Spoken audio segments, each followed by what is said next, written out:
കേരളത്തിൻ്റെ സ്വന്തം മുല്ലപ്പൂ വിപ്ലവത്തിനെ കുറിച്ചാണ് ഇന്ന് നമ്മൾ സംസാരിക്കുന്നത്. 1.5 മാസം നീണ്ടുനിന്ന മുന്നാറിലെ പൊമ്പുളൈ ഒരുമൈ വിപ്ലവത്തിന് താൽക്കാലിക വിരാമമായി. മുതലാളിമാർക്ക് കുറച്ച് ആശ്വസിക്കാൻ കാരണമുണ്ട്. 100% വേതന വർധനവ് ആവശ്യപ്പെട്ട് ഒരു പറ്റം സ്ത്രീകൾ സ്വന്തം ജീവിതം തന്നെ പണയം വെച്ച് നടത്തിയ സമരം 30% വർധനവ് കൊണ്ട് ഒരുവിധം അവസാനിപ്പിച്ചു. ജയപരാജയങ്ങൾ പറയാൻ ഇപ്പോൾ സാധ്യമല്ല. പക്ഷേ തീർച്ചയായും തോറ്റ 2 പക്ഷങ്ങളുണ്ട്. 1 ഗവൺമെൻറ്, 2 ട്രേഡ് യൂണിയനുകൾ. കൊളോണിയൽ ജീവിത വേതന അവസ്ഥയിൽ നമ്മുടെ കേരളത്തിൽ ഒരു പറ്റം മനുഷ്യർ ഉണ്ടായിരുന്നു എന്ന നഗ്നസത്യം വേദനയോടെ നമ്മൾ തിരിച്ചറിഞ്ഞു.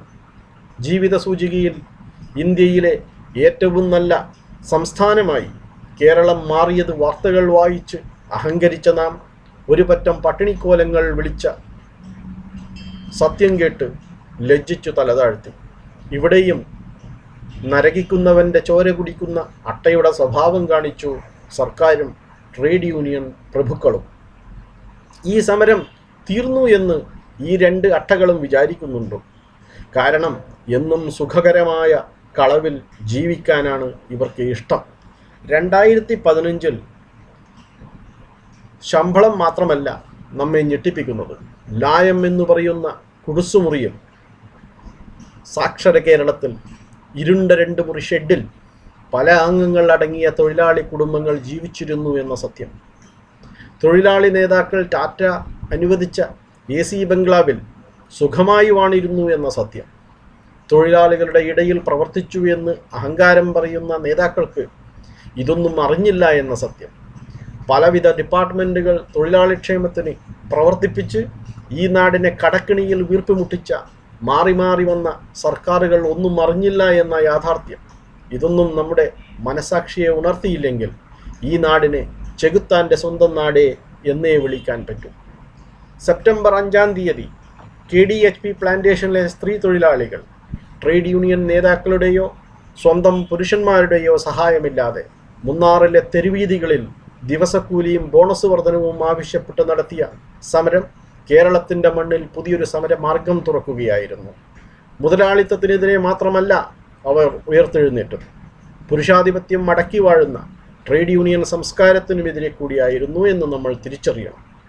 ആദ്യം ഈ സമരത്തോട് തണുത്ത സമീപനമെടുത്ത വാർത്താമാധ്യമങ്ങൾ സ്വന്തം MLAയെ ആട്ടിപ്പായിക്കുകയും KDHP MDയെ ഇവർ ഘരാവോ ചെയ്യുക കൂടി ചെയ്തപ്പോൾ സമരത്തിന് സകല പ്രാധാന്യവും നൽകി. നീണ്ട ചർച്ചകൾക്കൊടുവിൽ ബോണസ് പ്രശ്നം തീർപ്പാക്കി. 20% ഒരു പാക്കേജ് നടപ്പാക്കി. 8.33% ബോണസും 11.67% എക്സ്ഗ്രേഷ്യ പേയ്മെൻറ്റും കൂടി 20% കൊണ്ടെത്തിച്ചു. 500 രൂപ ദിവസക്കൂലിയുടെ കാര്യത്തിൽ തീരുമാനമായില്ല. തോട്ടം ഉടമകൾ കൂലി വർധനവിനെ പല കാരണങ്ങൾ പറഞ്ഞ് എതിർത്തു. തേയിലയുടെ വിലയിടിവ് കൊണ്ട് ലാഭത്തിൽ കഴിഞ്ഞ വർഷത്തിലെ 16 കോടിയിൽ നിന്നും 5 കോടിയിൽ എത്തി നിൽക്കുന്നു എന്ന് കഥ പറഞ്ഞു. ഇതിനിടയിൽ എങ്ങനെയെങ്കിലും സമരത്തിൽ നുഴഞ്ഞു കയറാൻ കഴിഞ്ഞ ട്രേഡ് യൂണിയൻ നേതാക്കൾ 500 രൂപയിൽ കുറഞ്ഞ ഒന്നും സ്വീകാര്യമല്ല ദിവസക്കൂലി ഇനത്തിൽ എന്ന് വീമ്പിളക്കി കാടിളക്കി പറഞ്ഞു.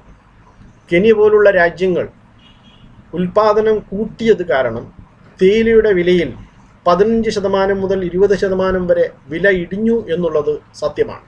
പക്ഷേ ഈ ചെറിയ വിലയിടിവിൽ 66% കുറവ് ലാഭത്തിൽ വരുത്തിയത് എങ്ങനെയെന്ന് സംശയാസ്പദമാണ്.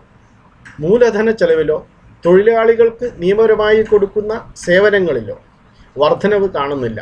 ഒരുപക്ഷെ കമ്പനിയുടെ പ്രോഫിറ്റ് ആൻഡ് ലോസ് അക്കൗണ്ടിൽ തേയ്മാന ചെലവ് ഡിപ്രീസിയേഷൻ ഇനത്തിൽ അധിക തുക എഴുതിത്തള്ളിയതാകാം ഇതിനൊരു കാരണം. ലാഭം കുറച്ചു കാണിക്കാൻ പല കമ്പനികളും നടത്തുന്ന കള്ളക്കളിയുടെ ഒരു ഭാഗം മാത്രമാണിത്. പ്ലാന്റേഷൻ ലേബർ കമ്മിറ്റി പിന്നെയും കൂടി, പക്ഷേ പരിഹാരം കാണാൻ പറ്റിയില്ല. സമരം മറ്റു പ്രദേശങ്ങളിലേക്കും മറ്റു പ്ലാന്റേഷൻ മേഖലകളിലേക്കും വ്യാപിച്ചു. കേരളത്തിനെ മുൾമുനയിൽ നിർത്തിയ നീണ്ട ചർച്ചകൾക്കൊടുവിൽ ബേസിക് ദിവസവേതനം 301 രൂപയായി ഉയർത്തി. ഇത് 232 രൂപ ആയിരുന്നു. ഇതോടുകൂടി മറ്റു നിയമപരമായ വർധനവുകൾ കൂട്ടിയാൽ മൊത്തം വർധന 30%. അതിശയകരമായ ഒരു കാര്യം, 2013 ട്രേഡ് യൂണിയനുകൾ വാങ്ങിയെടുത്ത വർധനവിനേക്കാൾ ഇത് കൂടുതലായിരുന്നു എന്നുള്ളതാണ്. സമൂഹത്തിൻ്റെ മുഖ്യധാരയിൽ നിന്നും അകന്നുകഴിഞ്ഞ അധസ്ഥിതരായ ഒരു പറ്റം പാവം സ്ത്രീകൾ നടത്തിയ അതിശയകരമായ ഈ പോരാട്ടം ഗവൺമെൻറ്റിൻ്റെയും പ്ലാന്റേഷൻ മുതലാളിമാരുടെയും ട്രേഡ് യൂണിയൻ നേതാക്കളുടെയും കണ്ണു തുറപ്പിക്കുന്നു എന്ന് നമുക്ക് ആശിക്കാം. പല പ്ലാന്റേഷൻ കമ്പനികൾക്കും അവരുടെ പ്രദേശങ്ങളിൽ സ്വന്തം സാമ്രാജ്യം തന്നെയായിരുന്നു. ഗവൺമെൻറ് വരും കാഴ്ചക്കാരായി മാറി നിന്നപ്പോൾ തൊഴിലാളി നേതാക്കൾ കാലത്തിൻ്റെ മാറ്റത്തിനനുസരിച്ച് നവമുതലാളിത്തത്തിൻ്റെ കുഴലൂത്തുകാരായി അതിൻ്റെ തന്നെ ഭാഗമായി മാറിയ പരിതാപകരമായ ലജ്ജാകരമായ അവസ്ഥയും നമ്മൾ കണ്ടു. കൂടുതൽ മുന്നാറുകൾ ഉണ്ടാവാതെ ഇരിക്കണമെങ്കിൽ സമരങ്ങളെ നുണപ്രചാരണങ്ങൾ കൊണ്ട് തോൽപ്പിക്കുന്ന ട്രേഡ് യൂണിയനുകളുടെയും ഗവൺമെൻറ്റിൻ്റെയും രീതി മാറണം.